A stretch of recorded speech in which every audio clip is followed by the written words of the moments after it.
Hai semuanya, selamat pagi. Ketemu lagi dengan saya Hengki dalam pelajaran etika dan budi pekerti. Hari ini kita akan membacakan sebuah cerita ya untuk anak-anak semua. Semuanya senang gak dengar cerita? Oke, saya yakin semuanya pasti senang mendengarkan cerita. Cerita ini berjudul Kerbau yang Cerdas. Siapa yang tahu apa itu hewan kerbau? Ya, hewan kerbau itu biasanya adalah hewan yang membantu petani untuk bekerja di sawah. Oke, kita mulai saja ceritanya. Di sebuah desa, tinggallah seorang petani bernama Bobby. Petani ini setiap harinya bekerja di sawah. Awalnya hidup Bobby begitu susah. Bobby tidak memiliki uang sama sekali sampai dia kesulitan untuk membeli makan. Suatu hari dia memutuskan menjual semua hartanya dan menukarkannya dengan seekor kerbau. Kerbau ini diberi nama Koko. Sejak hari pertama Koko dibeli, Koko bekerja sangat keras. Koko membantu Bobby bekerja di sawah. Koko bekerja dari pagi hari sampai menjelang malam. Setiap hari Koko bekerja tanpa berkeluh kesah. Hari demi hari, kehidupan Bobby pun menjadi lebih baik. Bobby sangat bersyukur memiliki seekor kerbau yang pekerja keras. Lalu Bobby pun membeli lahan tanah yang lebih luas untuk bisa menanam padi yang lebih banyak. Saat itu Bobby memperhatikan Koko yang bekerja sangat tekun. Ya, Bobby melihat Koko bekerja sampai kelelahan. Lalu Bobby pun berpikir, nampaknya saya harus membeli seekor kerbau lagi. Beban pekerjaan Koko sudah terlalu berat. Lalu Bobby pun pergi ke pasar membeli seekor kerbau. Keesokan harinya, Bobby ditemani dengan 2 ekor kerbau mengerjakan pekerjaan yang ada di sawah. Hari demi hari mereka lalui bersama. Suatu hari ketika sedang bekerja di sawah, tanpa sengaja Koko terjatuh. Kaki Koko tidak kuat menopang badannya lagi pada saat membajak sawah. Lalu Bobby pun melihat Koko dan berkata, Koko, nampaknya sudah saatnya kamu harus beristirahat. Kamu sudah terlalu capek, sudah terlalu lama bekerja untuk saya. Sepertinya ini saatnya saya untuk membebaskan kamu. Lalu kemudian keesokan harinya, Bobby membawa Koko ke hutan. Bobby akan membebaskan Koko selama-lamanya. Sesampainya di hutan, Koko merasa sangat sedih.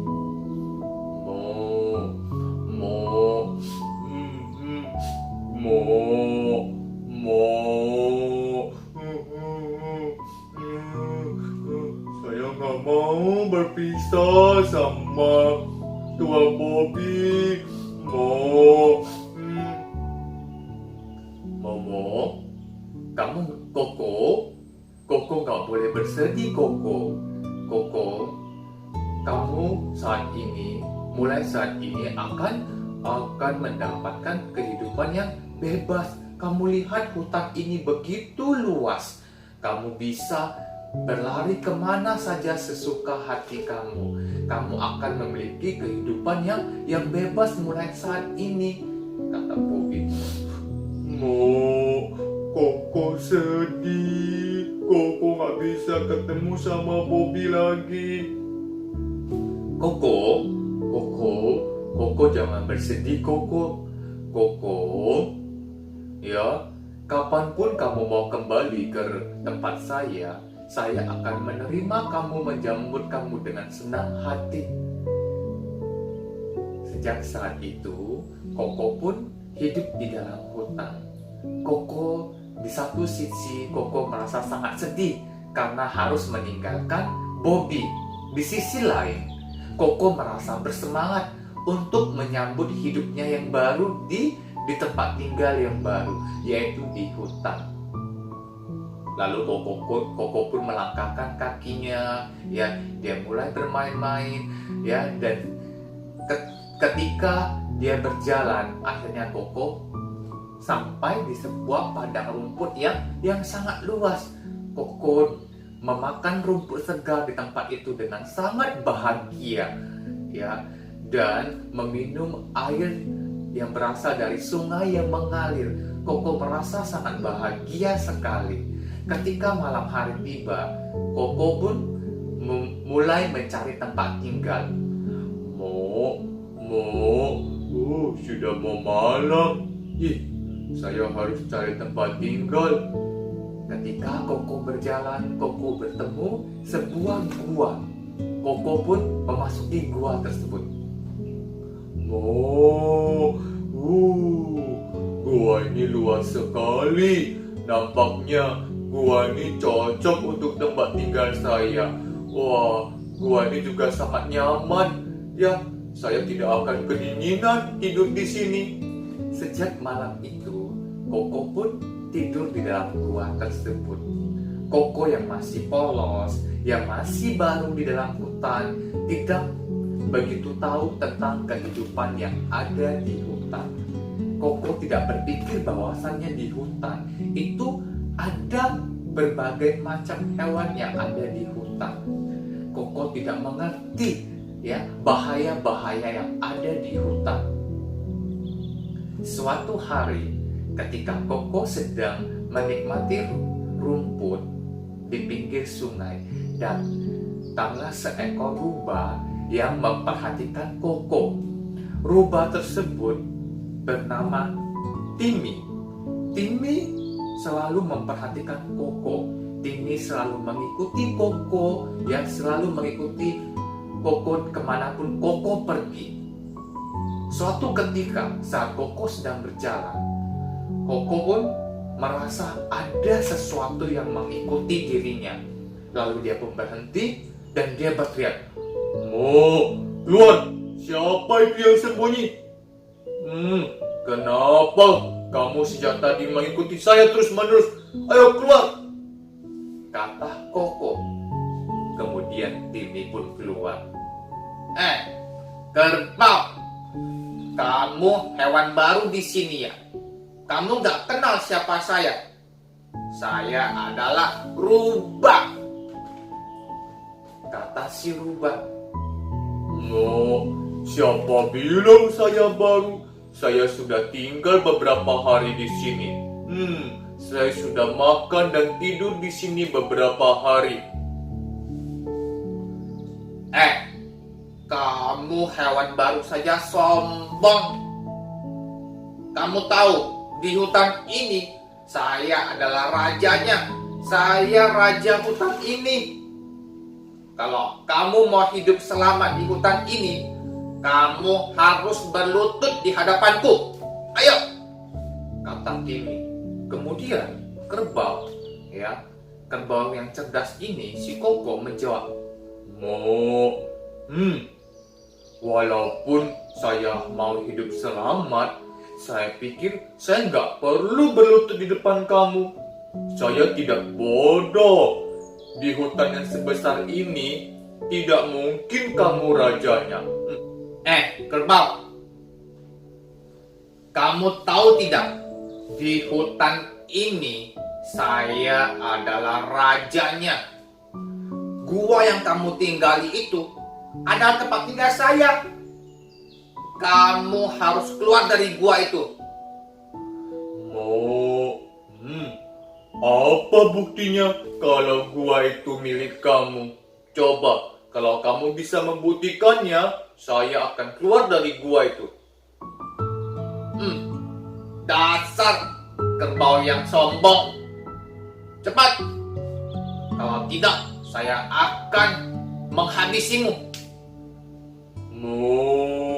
Saya tidak selemah yang kamu kira. Saya nggak takut sama kamu. Ayo, lawan saya. Saya yakin saya punya tubuh yang kuat, kata Koko. Akhirnya si rubah pun pergi dari tempat itu. Si rubah merasa sangat kesal. Ya, Dasar kerbau yang sombong. Lihat saja nanti. Kamu akan menyesal. Kamu akan menyesal karena sudah menghina saya, kata si Timmy. Ketika Timmy pergi, Koko pun berpikir, yang dikatakan Timmy tadi ada benarnya juga ya. Sepertinya gua yang saya tempati ini ada pemiliknya. Mulai hari ini saya harus lebih hati-hati. Ketika malam hari, saat Koko ingin beristirahat, dia mendengar ada suara langkah kaki. Ya, tap, tap, tap. Ya, Koko pun berpikir, mungkin ini adalah pemilik gua yang saya tinggali. Lalu Koko pun melihat dari lubang yang ada di gua. Dia mengintip, ya. Saat dia mengintip, dia melihat sebuah bayangan yang sangat mengejutkan si Koko.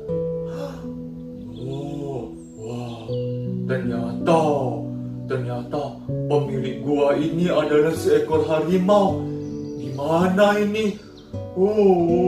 Bahaya. Saya pasti akan dihabisi. Saya pasti akan dimakan. Aduh, gimana ini? Ya. Lalu Koko pun segera berpikir. Koko berpikir apa yang harus dilakukan. Ya. Ketika harimau semakin mendekat, Koko mengeluarkan sebuah suara. Ya. Dia membuat dialog antara dua ekor binatang. Ya, dengan menyamarkan suaranya. Kamu lihat, dia sudah datang itu. Wah, santapan makanan kita sudah datang. Oh, iya benar sekali. Saya sudah lapar. Ya, tapi kamu harus mengecilkan suara kamu. Ya, kalau tidak dia akan kedengaran. Dia akan kabur. Kamu nggak perlu takut.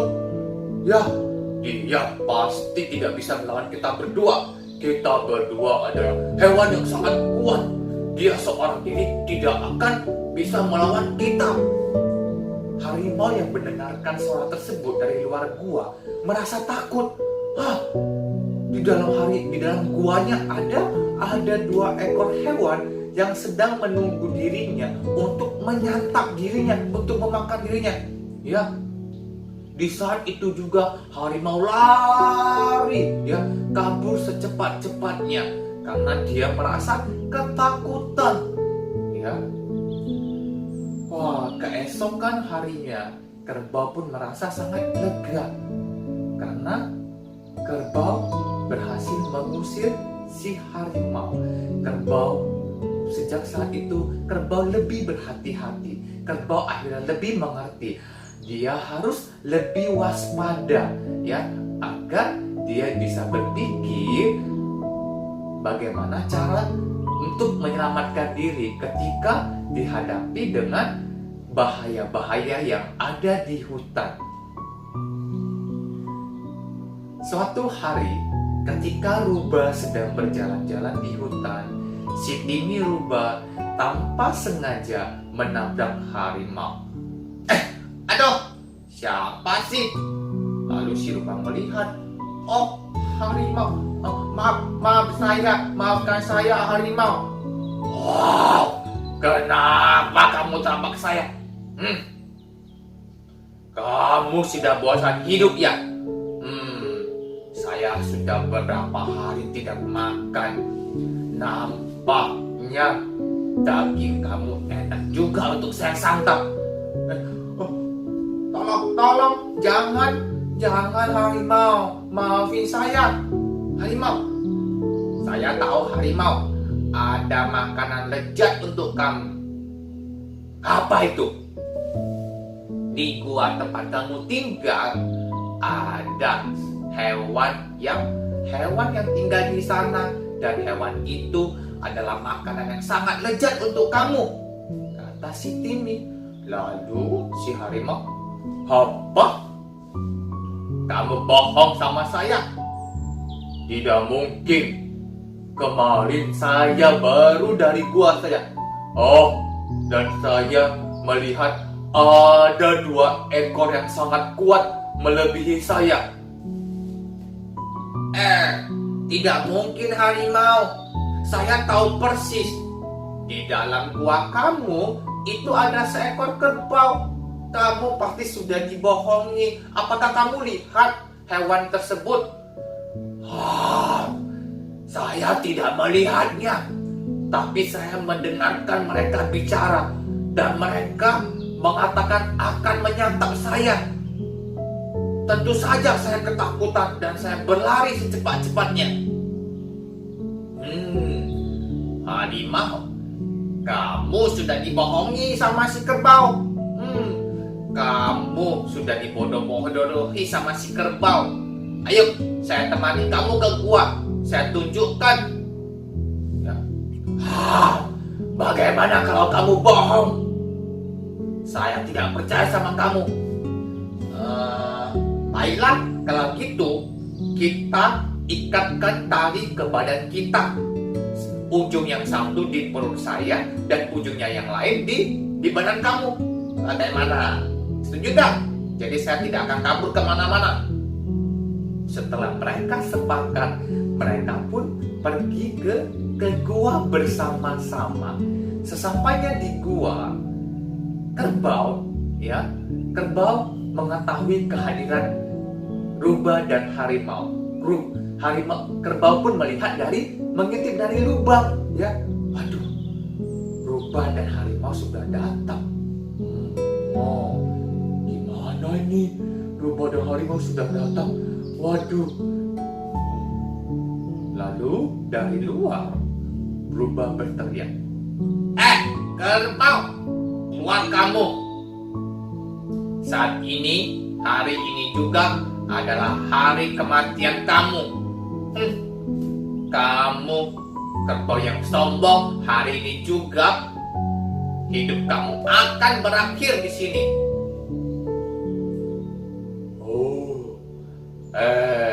Akhirnya kamu datang ya rubah dengan membawa santapanku. Makasih rubah. Ayo bawa masuk makanannya. Saya sudah tidak sabar. Apa yang kamu katakan? Kata si rubah, ya. Si kerbau berpura-pura, ya. Si rubah berpura-pura, ya. Kerbau, kamu jangan berpura-pura lagi. Cepat, tunjukkan wujud aslimu. Rubah, saya sudah 1 minggu tidak makan. Cepat bawa masuk makanannya. Kalau tidak, saya saja yang keluar. Saya akan santap makanan saya. Si harimau yang mendengarkan suara tersebut langsung berlari tanpa berpikir panjang. Harimau ketakutan. Harimau segera berlari dan merasa sudah dibohongi si rubah. Rubah, kamu sudah membohongi saya. Kamu sudah bekerja sama dengan hewan yang ada di dalam gua. Kamu sudah membodohi saya. Akhirnya harimau sangat marah dan harimau pun melukai si rubah. Ya, sejak saat itu si kerbau bisa hidup dengan aman di dalam hutan.